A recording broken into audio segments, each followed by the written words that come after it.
dá pra fazer em 25 anos? Montar um quebra-cabeça de 25 mil peças ou abrir uma banquinha de revistas em Boa Viagem, que passaria a servir cerveja bem gelada, petiscos e carne de bode. A iguaria logo ganhou fama e ficou mais famosa do que o boato que Tapacuró estourou.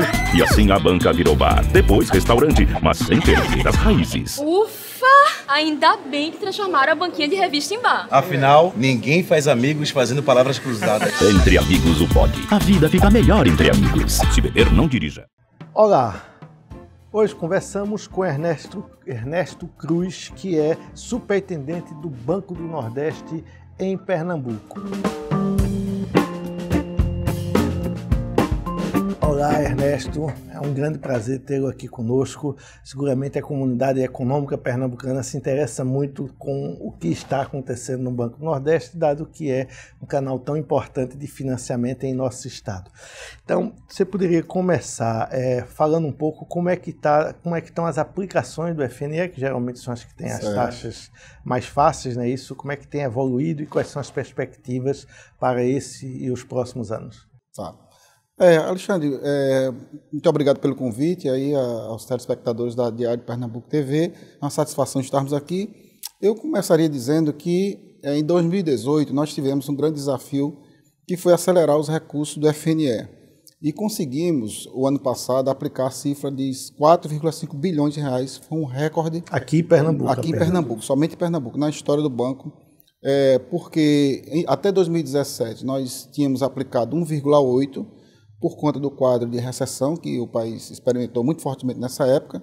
E aí, quando foi ao final desse ano, que se viu a perspectiva e a potencialidade que isso poderia ter em relação ao nosso Estado, acreditando, vamos dizer assim, no empresariado, na classe produtiva, foi lançado esse desafio em todo o banco e nós conseguimos triplicar os recursos do FNE, aplicando nessa economia essa cifra histórica que eu te falei de 4,5 bilhões, o que nos dá assim, uma boa perspectiva também para 2019, porque se nós aplicamos esses 4,5 bilhões, nós poderemos, pelo menos, empatar este ano de 2019 com uma fonte que é uma fonte estável, você conhece muito bem, né, e que é voltada unicamente para a classe produtiva e são créditos de longo prazo. O ministro da Economia, Paulo Guedes, ele tem falado muito, digamos assim, não diria contra, certo? Mas que deseja mudar a estratégia de atuação dos bancos estatais. Obviamente, se comenta mais sempre Banco Brasil, Caixa Econômica e BNDES, que são os maiores e operam em escala nacional. Mas quando se menciona também os bancos regionais, Banco Nordeste e Basa, sempre se pensa que pode vir alguma mudança também, restringindo, diminuindo as áreas de atuação dele. Há alguma definição já para o Banco Nordeste? Qual é a perspectiva? Não, o que se tem conhecimento é que o Banco Nordeste é um banco importante para a região. Temos recebido apoio de todas as classes produtivas, reconhecendo exatamente esse trabalho que o banco vem fazendo em relação às classes produtivas. E acredito o seguinte, que um banco que entrega o seu resultado, que trabalha para o desenvolvimento numa região que, digamos assim, ainda padece do desfavorecimento em relação ao sul, e até por conta de condições climáticas. Se é um banco que vem entregando, que vem sendo reconhecido e percebido que está fazendo o seu trabalho, acredito que dificilmente o governo federal ele vá, digamos assim, entrar numa linha de incorporação, de fusão com outra... O encolhimento. Que seria...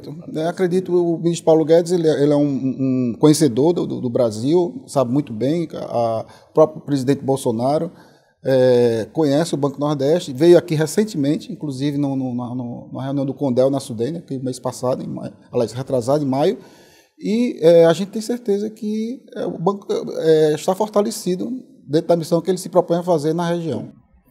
Uma preocupação também do ministro Paulo Guedes é que a gente não tenha políticas dirigidas para setores específicos, ou seja, não dá prioridade à setorização das políticas. O Banco Nordeste tradicionalmente faz isso, certo? Ele define os setores prioritários e investe mais naqueles setores. Vai mudar essa lógica, ou seja, qualquer empresa vai ter o mesmo acesso a crédito, as mesmas facilidades, eu diria, taxas preferenciais, Como é que está sendo vista essa perspectiva? Às vezes se cortou no passado pequena empresa, grande empresa, empresa na agricultura, empresa dentro do sertão.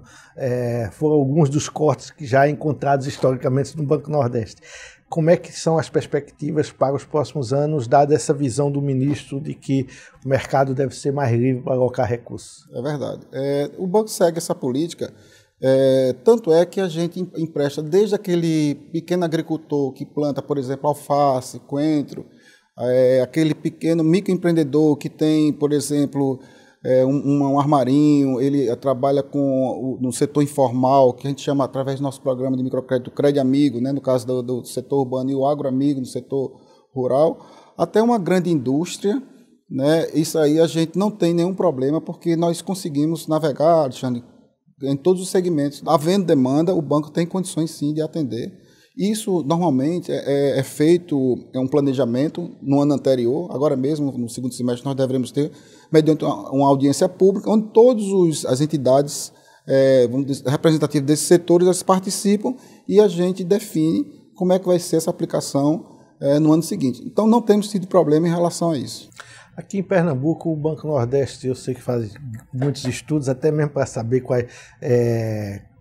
onde ele levanta informação para poder saber analisar, ter condições de analisar os projetos melhores. Quais são os segmentos que vocês estão acreditando que vão crescer mais aqui em Pernambuco? Nós estamos assim, dando uma prioridade este ano ao setor das micro e pequenas empresas, porque entendemos que esse é um setor que pode, digamos, ajudar na questão da ocupação, da geração de emprego. Então, é um setor que a própria presidência do banco tem estimulado, porque queremos ser o banco da pequena e microempresa também no Nordeste. Está se fazendo um trabalho muito fortemente, já tenho conversado com a Federação das Indústrias de Pernambuco, o próprio SEBRAE, e todas as entidades, a FEMICRO, todas as entidades que, digamos assim, atuam nesse segmento, nós estamos fazendo articulação para, principalmente nesse segundo semestre, darmos um impulso nesse segmento. E como é que vocês vão fazer isso? No passado se tentou o Farol Desenvolvimento, né? O Crédito Amigo era feito muito por fora das agências, porque o pequeno mesmo, o microempreendedor, ele tem dificuldade de entrar numa agência, né? Ele até se assusta com a agência, Perfeito. Não é só do Banco Nordeste, de qualquer banco. Então, como é que vocês vão fazer? Que tipo de estratégia vão utilizar para chegar mais perto do pequeno empreendedor, do micro e pequeno empreendedor? Na verdade, a gente está adotando uma estratégia de irmos até o pequeno e micro empresário, porque há realmente digamos assim, um desconhecimento das linhas de crédito que o banco opera. Então, vamos adotar uma postura mais proativa através dessas entidades que eu te falei, né? SEBRAE, Federação das Indústrias, a FEMICRO.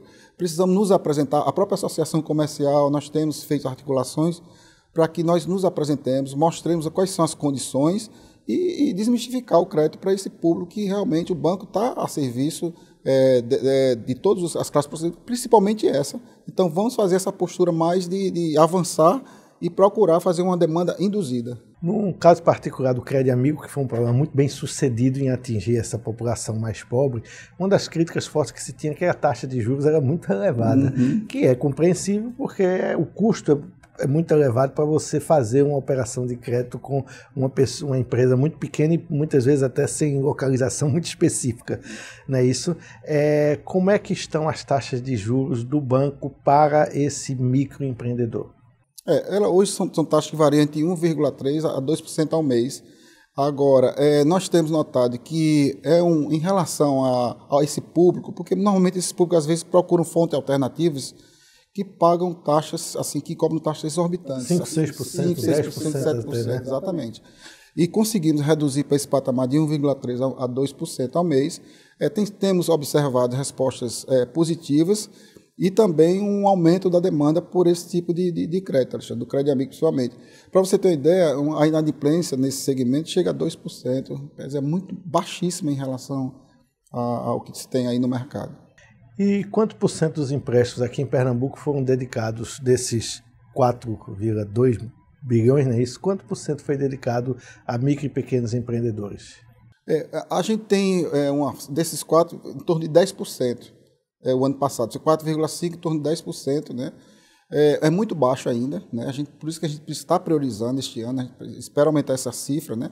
Estabelecemos um patamar mínimo de 500 milhões para este ano, mas a tendência é nós superarmos essa cifra porque estamos adotando essa estratégia mais de induzir, de nos apresentarmos, de verificarmos quais são as dificuldades que esses microempresários têm em relação ao banco e também tentar diminuir o que se chama a burocracia, né? Porque realmente é uma reclamação, a gente tem que fazer esse dever de casa, olhar nossos processos, mas principalmente ouvindo aquele que vai tomar o crédito e verificando como é que isso pode ser solucionado. Em algum momento o Banco Nordeste pensou em priorizar muito o crédito, utilizar a estratégia de chegar nos pequenos produtores através de cooperativas. Como é que está essa relação do Banco Nordeste com as cooperativas? A gente, no passado, Alexandre, a gente já operou em cooperativas e eu acredito que a gente não teve um bom êxito em relação a isso. Tanto é que hoje os créditos mediante o FNE não é possível ainda fazer crédito via cooperativa. Precisaria-se de uma demanda junto ao CONDEL, né, que é o Conselho Deliberativo da SUDENE, para que se possibilitasse uma volta a esse tipo de financiamento. Que, na verdade, é preciso se fazer também uma aproximação e estabelecer uma metodologia para que se fique bem compreendido que o crédito que o banco fornece, ele tem que voltar. E no final, no passado, a gente não teve muito bem essa compreensão e o programa não teve muito êxito. Mas é uma possibilidade, nós temos várias demandas em relação a esse segmento e estamos trabalhando para que, quem sabe, em 2020, possamos operar com cooperativas e associações. Bem, muito obrigado a todos vocês que estiveram conosco, que nos acompanharam nessa entrevista. Esperamos sempre contar com a participação de vocês aqui na Diário de Pernambuco TV.